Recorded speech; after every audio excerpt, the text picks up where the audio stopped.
This is iPhone 15 Pro Max in 2024. Let's unbox to see what exactly is in this box. Pull the pull tabs from both sides of the box, which is quite an enjoyable experience.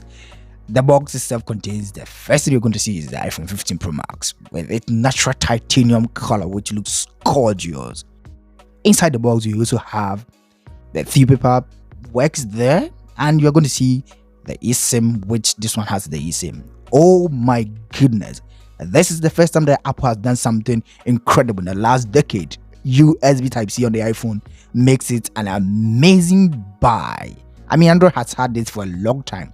The titanium makes the iPhone to become lightweight as compared to the previous version. Oh goodness, thank God for the USB-C at the bottom.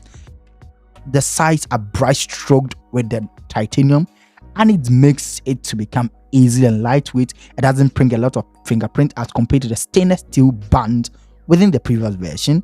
The camera bumps are so giant and they look scary in your face. I mean, this is so nice to unbox. The buttons are clicky. Let's power it to see what exactly is in this.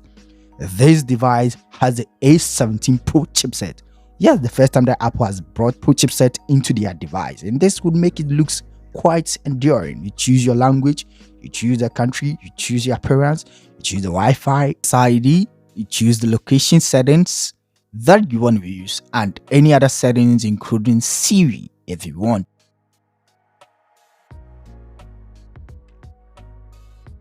I like Siri's third voice, command voice, which is quite basic and natural in tone.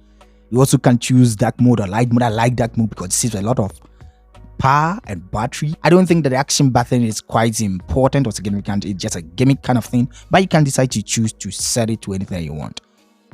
Now, scrolling on this iPhone is just amazing. It is smooth and feels like butter due to the Pro 120Hz display, which is the Pro Motion on it.